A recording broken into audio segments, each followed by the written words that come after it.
Somebody raise a hand. Let's start this off. Not you, Crystal. You can. All right there, sir. Is this the real Jerry or the lookalike? What an incredible creature. We actually joked about having that guy come in here and do the Q&A for us. He seems sprightly. I think he could manage it. His American accent wasn't quite at my par, but Yeah. my Australian accent isn't quite his par. So. Anyone else? Is it just a little cosplay? No, like, there was a guy that came to this show that looks nearly identical to Jeremy. People were reacting to him in tender ways. I guess some girls came up and got their picture taken. Yeah. Yeah. I told him to use it. Just take advantage of that. I was just wondering why Australia and not the UK for your first PAX outside? The UK actually already has some very good gaming shows like this. That's not to say that PAX wouldn't be well received over there or that we could do something different, but Australia didn't really have a show like this, and so it made a lot of sense. Yeah, but also we put up a poll, and the results from the poll, I mean, so it's in Australia by and large because Australians said that we should do it. And it just again, like globally, no one responded. There was no response like there was from Australia. Like there was a spike in the graph. From fans and exhibitors. So. Yeah. I'll go again. Yeah, why not? The minister Let's go for the was saying, sequel. Yeah. The minister was saying that next year you guys are already looking into a much larger venue. What kind of talks are you in for at the moment? Have you found any new places or? We are not in any kind of talks. They don't let us into talks. Yeah, I know that we don't want to be here in this venue forever, but in terms of talks, no, we don't. Yeah, I mean, generally speaking, so we have seen all of the PAX shows. You know, we have been in attendance at every one, and generally speaking, it doesn't stay. I mean, Boston was this way too. It doesn't stay in its first venue, but the main thing is to get a show planted and to gauge what people want and need, and then just every year try to improve it. And if you look at Prime and if you look at Boston, that's been the art. We have to do that first show, and it's not always in the greatest venue, but we have to do that first show to see what the city needs, right? And then we just sort of grow into that city. Yeah, I'm going through people's experience with PAX, so I'm really curious about what's your strangest, most awesome or surprising story you have from PAX Australia? Go ahead. So we were doing the Make a Strip panel yesterday, and there's a game called Splinter Cell people know about, but generally speaking, the group of people that played Splinter Cell in multiplayer is pretty small. Like it got to the point even in the US, like on Xbox Live, where we basically knew every person that played the game. Like the community of hardcore, constant Splinter Cell players was small enough to know everybody in it. And one such player was at the show, and he asked if I could come and play the game. Like if I could make time and go over to the expo hall and play Splinter Cell, because this is the first time the Spies vs. Mercs is coming back, and this is the first time it's been playable. And I was able to do it. Like, it took a long time. Like as soon as the panel was over, like it took me almost 2 hours to get from there over to there, but I got there just in time, and I was able to actually relax and play a video game with someone who really wanted to play it. And so the entire round we were just at each other's throats. Like it was awesome. Like it was like attending PAX in some ways, which is something that is not never done. That's not something that's not on the docket. And I'm not complaining. I think it's much more important that there be a PAX, than that I'd be able to attend it fully. But that was exactly the type of human experience that I will carry around for a while. Who's next? Right there. So you guys done with San Diego? No, I think these were the only dates that we could actually sort of get down here and get this show going. And it wasn't intentional that it line up over San Diego, and I don't think going forward it will. San Diego is really the only show that we still do besides PAX. We've cut everything else out of our schedule. Yeah, we've done it like 13 years, I think. Yeah, it actually feels very strange not to be there right now. So yeah, we'll be back. Have your attendees managed to crowdsource, I should say, a form of entertainment for themselves that you guys didn't really expect them to? Like yesterday, they gave out a whole bunch of Plants vs. Zombies blow-up balls, which were being bounced around over the crowd. And then before people got let in, they ended up turning it into a game to see how many people would hit that ball over the top of your PAX. Yeah. No, The whole crowd would just cheer. This happens at every PAX. This happens at every PAX. Yeah, at Prime it's pipe cleaners. Like a pipe cleaner sculptures is the thing at PAX. We could throw those in the line. Yeah. It's It's like incredibly like a three-dimensional Link sculpture. out pretty of pipe amazing cleaners. what people do, yeah.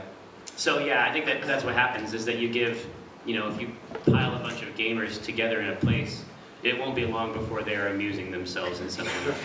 I think that's just that's our go-to, right? Like that's our instinct. It's very hard, like, for us to be bored as a people.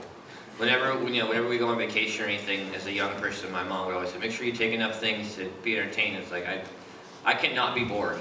I will always find some way, some game to make or something to do. Like, that's just how we are. Questions? Right there.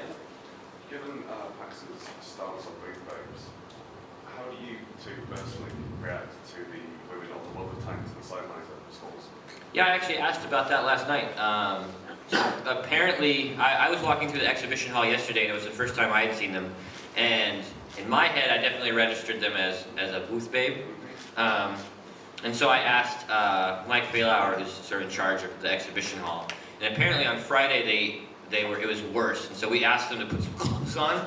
So what you saw yesterday was actually pretty good. Before because I see it on Friday as well. Yeah, we asked them to put leggings on. Oh yeah. Yeah. I guess that helps. I don't know. Maybe, God forbid we see a woman's leg exposed. Or their ankle. Or the ankle. Ooh, tantalizing. Yeah, I mean, we definitely do our best. It's just, it's such a part of shows. It's so common that exhibitors don't understand.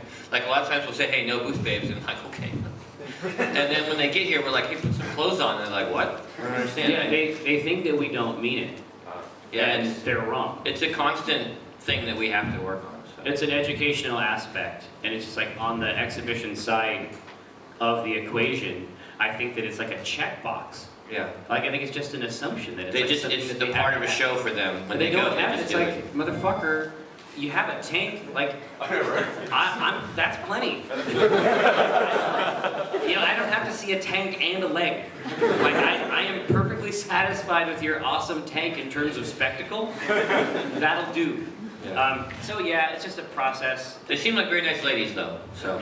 Yeah, I mean, it's something that we have to teach them, and we'll continue to educate them. They have their own culture that they bring to shows, and we have to battle it every year. We have to alter the rules every year. It's just the same old thing. Anybody else? Yep, back there, standing up. Are you surprised by like how quick it sold out and everything, considering the crowd, or are you just like, yeah, that's normal? No, I mean, I think we're at the point now where PAX just sells out fast. It was obviously a little surprising being as it was our first one in another country. But when Robert tells me that a PAX has sold out, I just sort of accept that. Yeah, and especially given like the graph spike I described earlier, and also just in aggregate, all of the people that I've talked to over the last 2 days, people really wanted us to do this show. They really wanted us to have this show, and something else that keeps happening in these conversations is that people will say, hey, thanks for bringing the show to Melbourne, or thanks for bringing it to Australia. And then they'll say, do you think you'll be back? And I'm just like, what are you talking about? This is a PAX now. This is like something I was doing. I'm not like fucking around. This is PAX motherfucking Australia. Like we're not It's not a one-time thing. It's like, well, I don't know about that. It rained a couple times.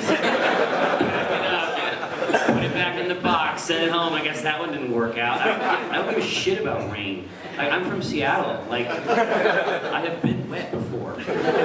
So, yeah, that's basically the arc that we've had when we've talked to people. People really wanted it here, and we want to be here. So that's a pretty good setup. Yeah. Have you picked up on any sort of culture differences within the gaming culture here in Australia versus in the States? I'm sure there are some. What's surprised me or impressed me the most is just how much it's the same. You know, I was walking through tabletop last night, and I could have been in Boston or Seattle. I mean, you know, you fly 8,000 miles around the world to a whole other country, and it's still just people playing, you know, games. It's just everybody. The same games. Yeah, Ticket to Ride. Like I could sit down at any table and play a game, and you know, there's the signs when you come in that say "Welcome Home," and it's home. Is there a hand back there? Well, I can't see. Yeah.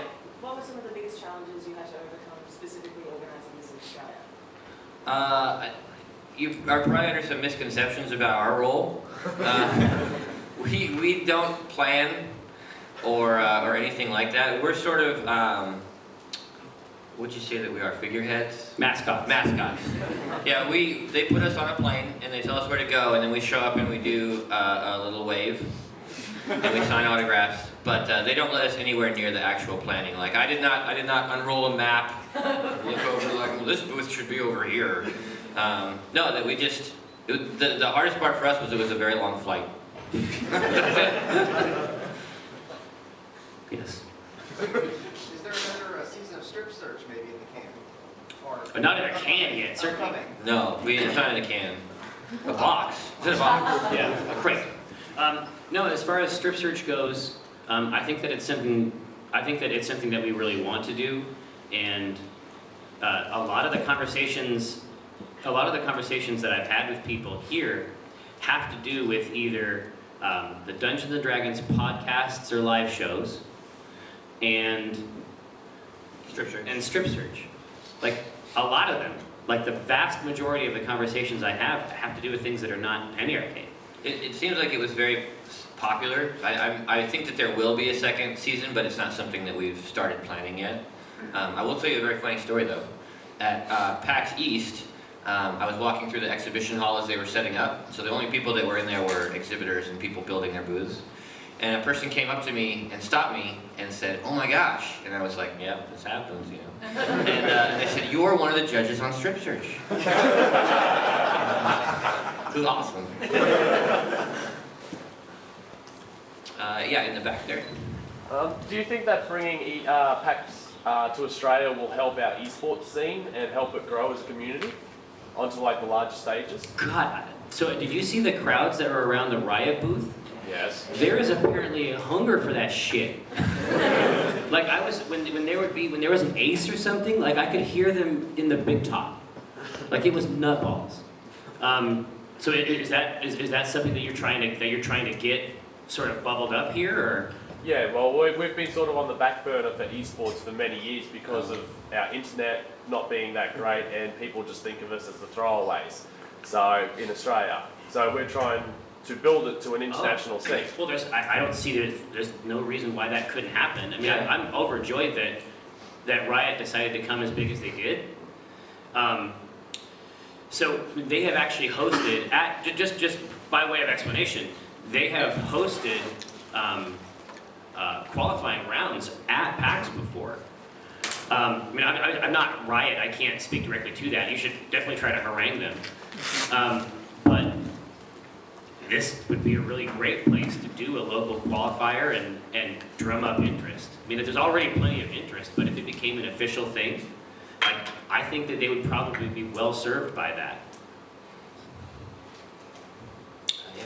With the success of Sequel Week's Tabletop and days ago, how they pitch their shows to YouTube to get them up and running. Yeah. Do you feel that in the future that this is definitely a viable platform for, like, say, indie TV show developers to get their stuff out there, to get it exposed to the rest of the world? Did everybody hear that? Maybe? All right. So he's wondering, like, especially when you look at the Geek and Sundry stuff, like the Guild and Tabletop, like, is YouTube a sort of a legitimate, viable venue to pitch shows? And I'll tell you, like, so as a dad, you know, my son almost exclusively watches YouTube. I mean, if he watches a video of any kind, like, he has access to Netflix and, right? He has access to the things that we might use to watch shows and video. Young people watch YouTube. Yeah, they don't really watch TV, and TV is dumb, and they don't understand TV. Like, they don't really understand that shows come on at certain times. Like, they refuse to be caught up in that tyrannical mess. The idea that I'm gonna sit at a specific place and wait for the magic pictures to, no, they do not do that. And so shows like Tabletop and the Guild, and the Guild is on YouTube now, but I mean, Felicia started that, she was doing her own thing for a super long time. I mean, before she had funding, she was just going hard, right? I think that YouTube is probably already a viable scene for personalities, and then personalities that expand into different types of video shows. A lot of them tend to be sort of slice of life or sort of mini personal documentaries and things like that, but there's no reason that it can't be a viable aspect for actual programming. There's absolutely no reason. The audience is there, and young people are already waiting for that type of stuff. So that's easily managed, I think. I got way in the back. What's that? All the way in the back row. Oh, yeah. I'm sure you know that before the show even started, a few speakers had dropped out of their respective panels.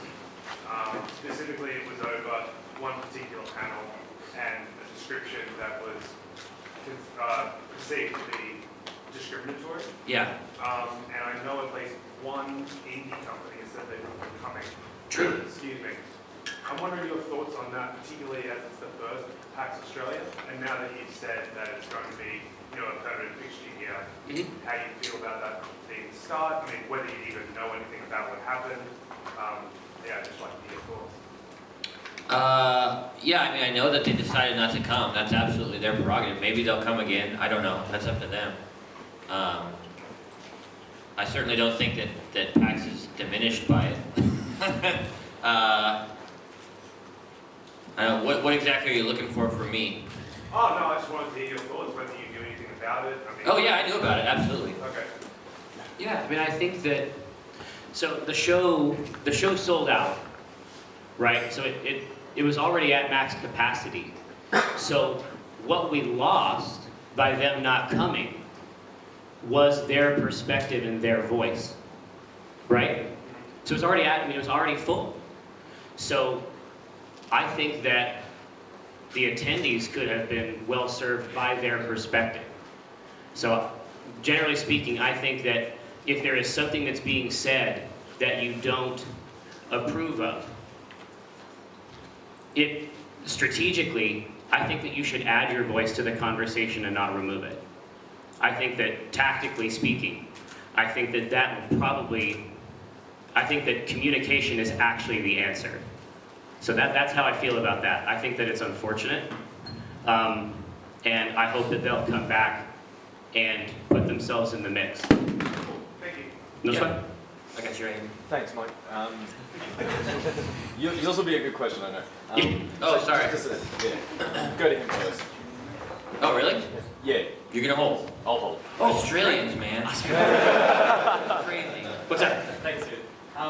It was kind of on a similar note because I heard about that story and I was honestly surprised because my impression of PAX is that it was a pretty neutral and kind of welcoming place where you're a gamer, you leave out the door and you just hear whatever orientation it is. And I just want to get your view on whether you feel that this is a queer-friendly, welcoming place for any gamer. I think it is, yeah. I mean, we try very hard to make it that way. I mean, I couldn't tell you, I'm not coming into PAX from that perspective. Like, I can tell you that on our end, we try very hard to make it inclusive to everybody, right? I mean, when you see the sign, like I said, welcome home, like, we really mean it. Like, we want everybody to feel welcome here. Regardless of what you think about Penny Arcade or the comic strips that we make or anything like that, or PAX is separate, and PAX is a place where any gamer can come and should feel welcome. Yeah, and I've certainly heard that from attendees. I've also heard it from attendees that they were worried that it wouldn't feel, that it would feel strange, or that they wouldn't feel welcome, and then that when they came here, they actually did feel welcome. So I think that, again, like, I think that it's a choice that you can make whether or not to attend, but we absolutely need the full spectrum of those experiences, and we get them by people attending and communicating. That's the goal. Thank you. Yeah. Now, your question has been stewing. It's actually, it does follow on from that. Okay. But, okay, so I don't know if you agree with the premise that there is a problem with, in gamer culture broadly, for example, YouTube comments and even in the broader Penny Arcade community online, that there is a problem with, say, transphobia or homophobia that exists, whether or not it's the majority. Do you think maybe that the influence that the two of you have over the community broadly means that it's your stance or your take on the subject has a rather large impact on how the rank and file, as it were, behaves? Do you think that maybe it is, you guys are mascots for that as well? I would hate to think that we are somehow responsible for the behavior of a community as large as gamers. I know that It hasn't been my experience that gamers is like a homogenous group. Oh, not to say that, I'm saying... No, I'm saying that I don't think that they can actually be guided in that way. I think that there are a lot of different perspectives inside that mix. I mean, I know that for me personally, like, that when the two of us started Penny Arcade, like, we're just making comics about video games because that's what we like to do, right? We're certainly not role models. We're not even especially nice people most of the time. But as Penny Arcade grew, we started to realize that we had this power, right? And sort of in Spider-Man style, with great power comes great responsibility. We didn't ask for it, but it grew, and we have it. And we try to do the best that we can with it, right? So that's where things like Child's Play come out of it, and things like PAX. Like, PAX is a place, and Child's Play is a thing, and all the stuff that we do is great, and we want it to succeed regardless of what assholes we are, right? And so we try to, I guess maybe it's an attempt to counterbalance us, right? But yeah, Like in a karmic way? yeah, like we try to put as much good out there as we can because we know that we're also putting out a lot of shit. Like, Penny Arcade is caustic and sarcastic and mean and violent, and we recognize that, but we also try to do a lot of good stuff as much as we can, right? So, any other questions? Yes. You were talking before how the strip is generally very caustic, very aggressive, things like Child's Play and PAX are Yeah. very deliberately family friendly. Well, sure, because this is the deal, right? But he's saying that, like, we have these two aspects. That the Penny Arcade means a lot of different things, and the reality is that we're whole people, right? Like, we're not icons, right? We're not like rudimentary symbols of people. Like, we're actually entire personalities, and as a result, like, I'm not sure that we're especially well suited to public life. You know what I mean? Like, we were not designed in a wind tunnel. We have a lot of bits, not the ones you're thinking of. Those two, though. They're there. Yeah. But there's edges, absolutely, and just the people that we are manifest in these different ways. So it isn't especially hard to balance them, just because they're all contained inside the people that we are. I mean, that is the balance right there. Like, that is the balance of the people we are. We have these drives, and they exert themselves. You know what I mean? We have occasionally sort of crashed into those two opposing forces, like with the dick walls. Oh, sure. Yeah. So does it upset you in any way as a creative person to have to almost censor yourself to make the upset portion of the people who say you can't make jokes about that? Well, The way I talked about it at the panel yesterday was that there is a line, and everybody's line is in a slightly different place. And it's not always easy, especially when you're making something like that, it's not always easy to know where the line is until you cross it. Because the line is not a physical thing, right? Yeah, it's the boundary between people and how they feel about different things. So, like I say, sometimes you have to cross those things to find them. So, any of those, like I can't feel bad about those strips because they taught us something important. And the reality is that we cross lines for the past 15 years. We've been crossing lines in the comic strip, and 90% of the time, people won't care. It's the 10%. It's that one time where we cross their line, right? They don't mind if you cross other people's lines. Yeah, you can cross other people's lines all day. Like don't cross my fucking line. Like if you talk about Jesus or something like that. Yeah, I mean there are things No that problem. even between the two of us are different lines. Yeah, Like we have lines, right? Yeah, like I won't make a joke about maybe about Jesus that he would absolutely make, right? But I'll make a joke about pedophilia that might make him uncomfortable. Like everybody has what's hilarious. Maybe pedophilia is a bad example. Yeah, everybody has a different line, and so if you start thinking as a creative person like trying to avoid all these landmines and trying to avoid all these lines, you'll never make anything. At least I wouldn't. Right? So yeah, I can't feel bad about that. The only thing that we can do is make comic strips and hope that people like them.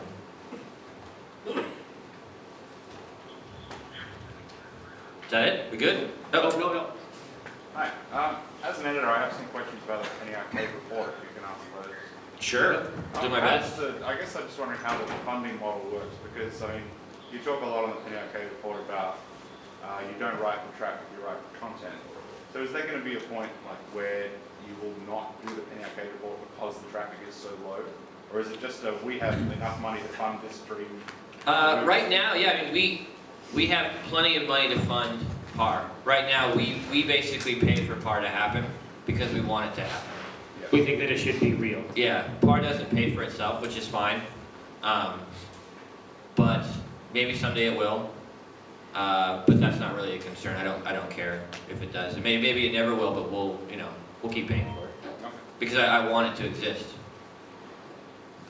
That's it. I was just wondering because it's just a strange business model to live in, where because the rest of us, not to put your final point on, live and die on traffic, and then this site exists, which is basically will continue to exist because of angel investors.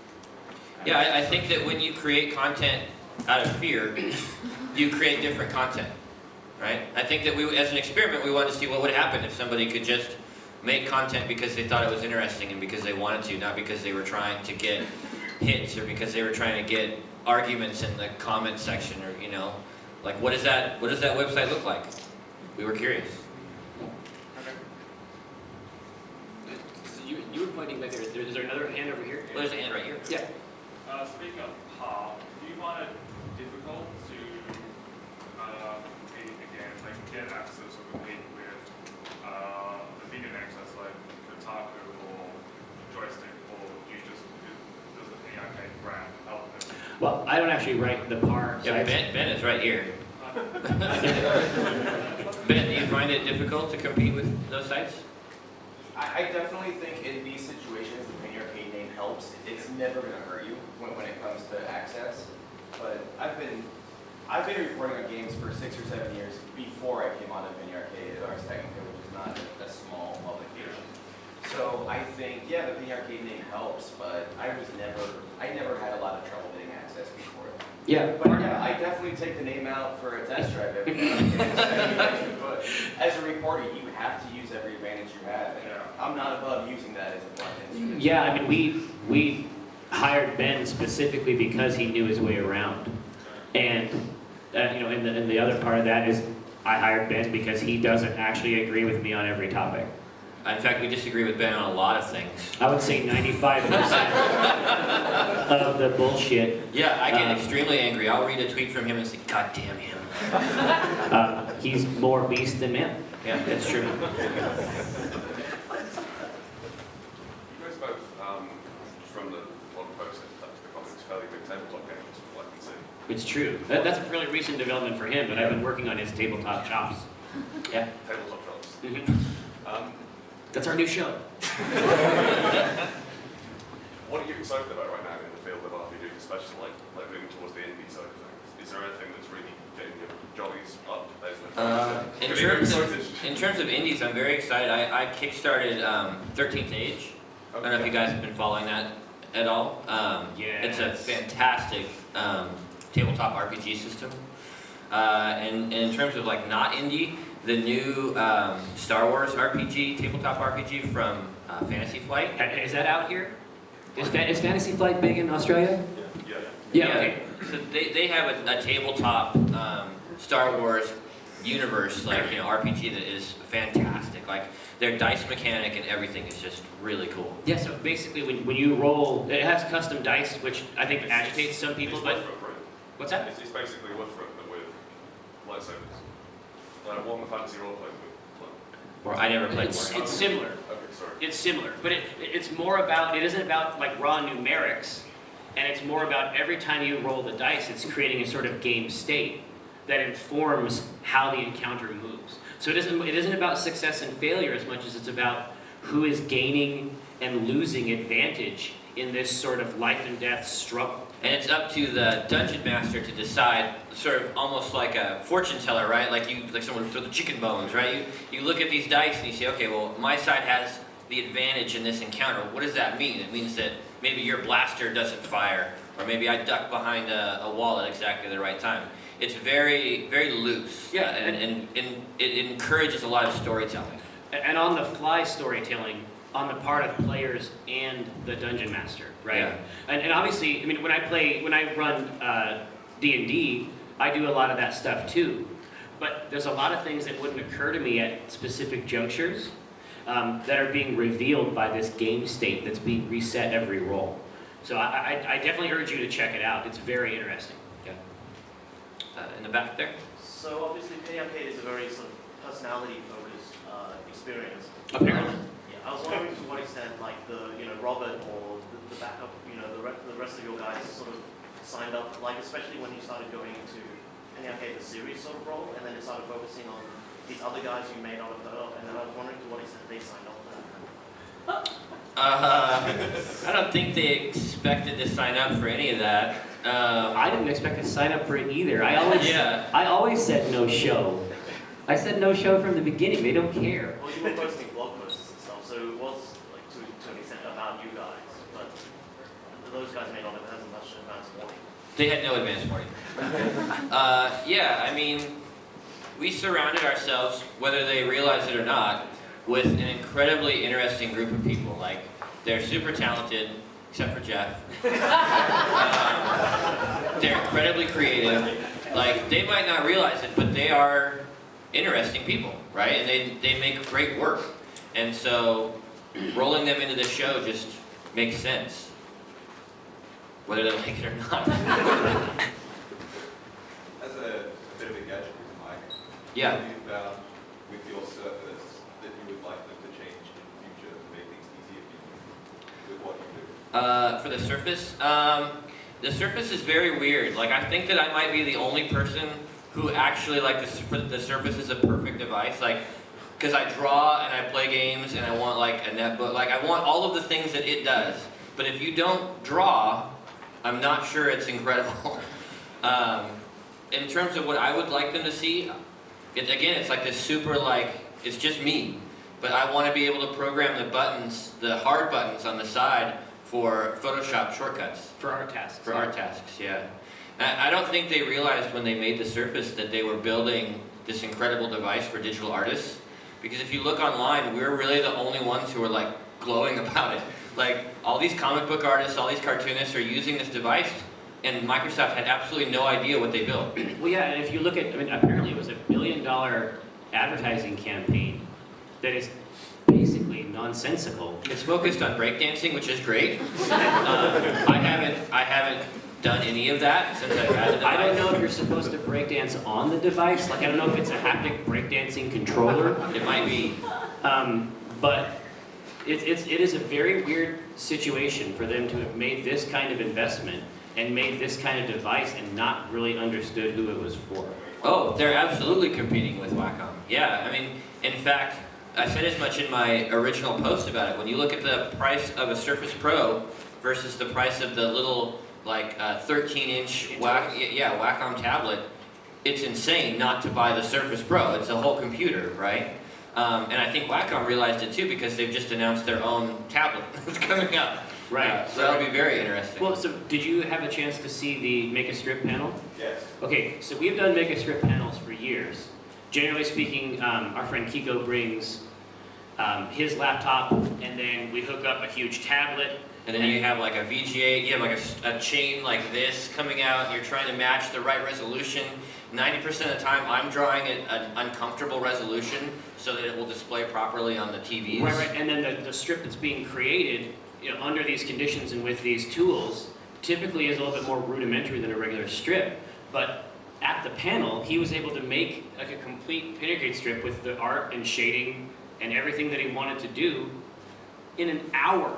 And all I have coming out of that is HDMI. It's one plug. It's one plug, and it just works. Like, it's still built into my schedule, an hour for tech time, because that's how long, I used to have to show up an hour before every one of those panels, just to get all that computer shit working. It's one plug now that I plug in. And it's done. Like, it's very, again, like there may be one person this I think, device yeah, is again, for, I'm the only person who needs this device, but I love it. it's really, really for him. Yeah. Yeah. How are you finding Melbourne as a city? Let's see. So we flew in on Tuesday. On what? We flew in We on. left Sunday. We left on Sunday and got here on Tuesday, as you know. We started doing setup here on site on Thursday. So the days before were pretty incredible. Like, this is a really interesting town, and it's purposeful in a way that my town isn't. Like, I really like living in Seattle. I find that it's the first town that I lived in where I was like, hey, this is actually my city. Like, I live here. I feel some ownership over it. But this town, it seems like people made it on purpose, whereas my town seems like a mess. It seems like just a pile of buildings, and I'm surprised that anyone ever thought that it was a safe or good thing to do. Yeah, we don't, like, your tram system, Seattle doesn't have anything like that. Like, we have the South Lake Union, which will sort of take you around there, but I was able to get on a tram at my hotel that took me right to the zoo. Like, You know, it's weird. we don't have that. No, Melbourne is weirdly good. Yeah. And everyone is so nice. It's No, just it crazy. feels like it landed from space. Like, it feels like there was just bush, and then this glowing city descended. It's odd. And so I'm actually here until the 23rd, and then we fly out to Sydney for another week. So when PAX wraps up, I'm really excited to dig in. Anybody else? Yeah. You guys ever considered what's going to exist beyond your lifetime? Would there be a Child's Play 100 years from now, or even a penny arcade 100 years from now? Oh yeah, I think about my own mortality constantly. That would be from my creative work. Yeah, I mean, our goal, and people sometimes don't believe us when we say this, but our goal is that when we create something like Child's Play or PAX, and actually, PAX is a great example. How much Penny Arcade branding do you see here? Like, it's not the Penny Arcade Expo, right? PAX is actually a separate thing. Like, we want things that we make to exist regardless of Penny Arcade. In spite of Penny Arcade a lot of times, right? So yeah, I hope that there is a Child's Play in 100 years. I hope there is a PAX. You know, I hope that there is a Strip Search or I whatever. hope that there is a Lookouts. Right. Right. That there is a Sand. That there is a New Kid. Right. Our fantasy for this kind of stuff. And again, people generally speaking don't believe it, but this is our motivation. This is what's true for us. We want to make something like that and then just push it off the dock. I mean, to us, being like being ubiquitous and anonymous is the goal. Like, that's the fantasy. And it's a tough trick, but I think we can do it. We've had the conversation. I mean, ideally, I see us turning the strip over to a young artist and writer team at some point. Like, you know, I'm not going to be. I already feel old. Like, somebody asked us about what was the comic they asked us about in the panel yesterday? This is a long panel, man. No, the other comic strip with the trolls. Oh, Homestuck. Homestuck. I don't know anything about Homestuck, man. Like, at some point, I'm not going to be 60 years old making fart jokes.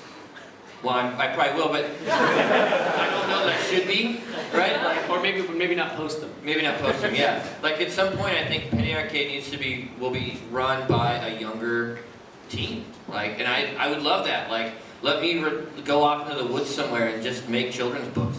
That would be awesome, right? Or finally do the Automata graphic novel.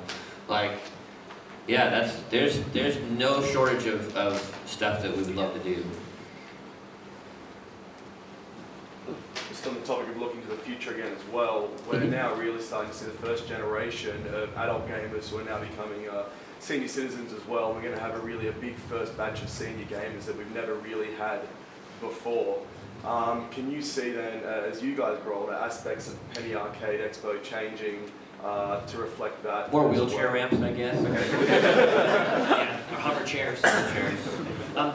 This is a funny thing. So, you're not wrong.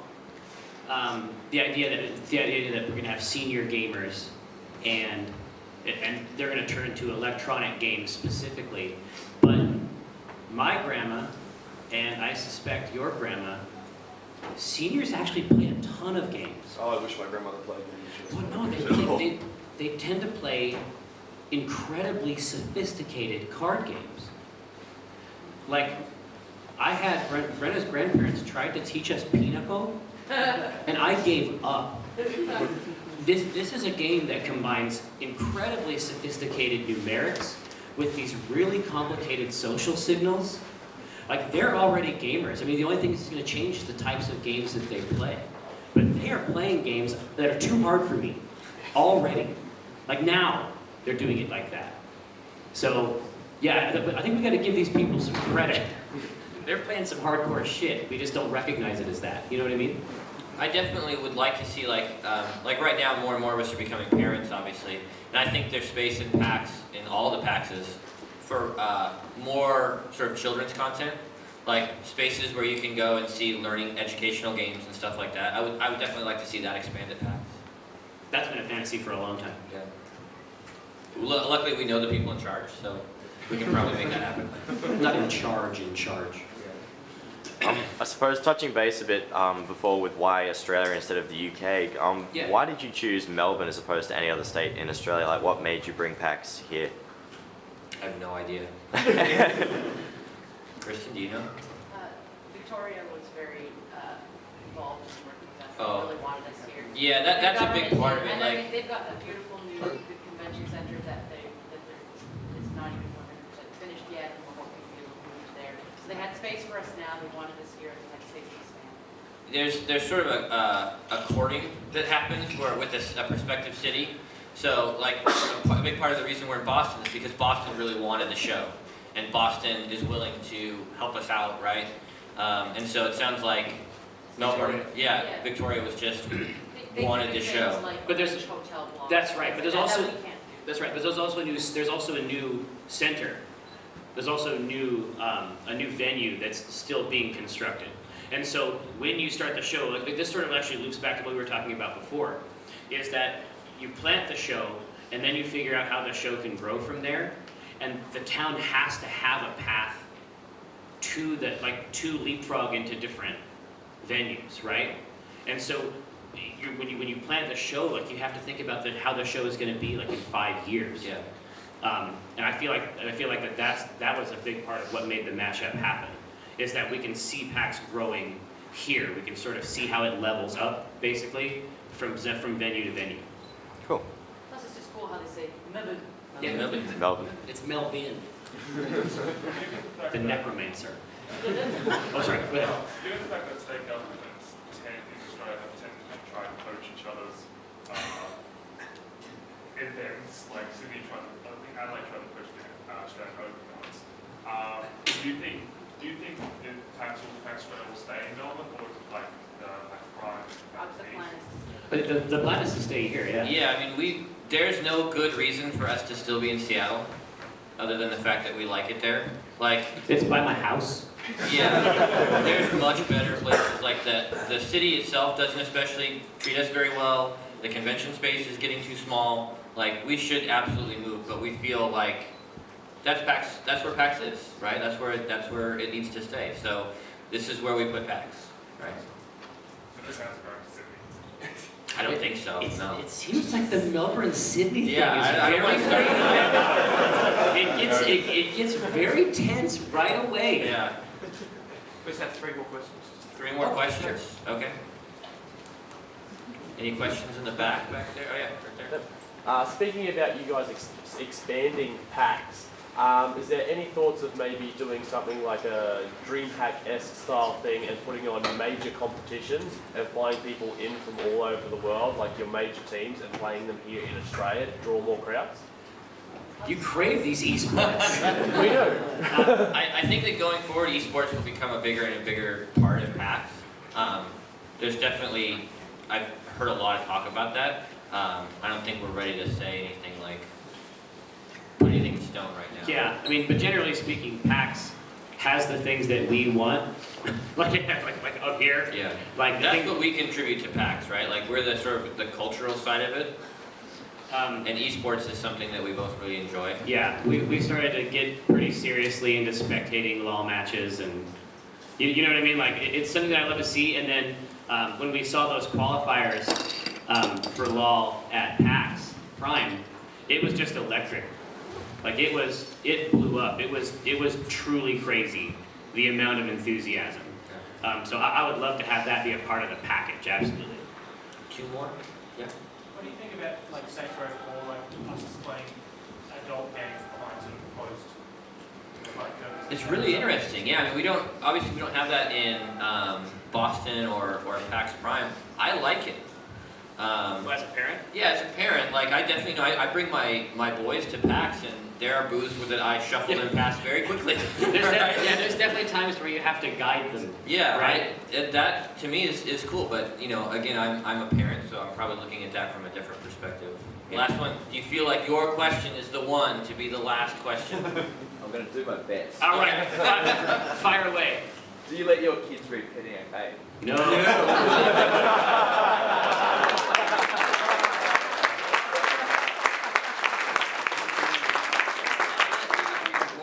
Series, and that was a series that we did about his game. Oh, and we also did a 2-part Twistman Catsby strip for the kids. Yeah, we did a series of comics about an RPG that my son made called Lost Lands, and I let him read that series. But other than that, God, no. No. Age appropriate. And rated. A lot of times I actually go into my son's elementary school and I teach cartooning to different grades. So it's like, for us to be grades like kindergarten through 6th grade.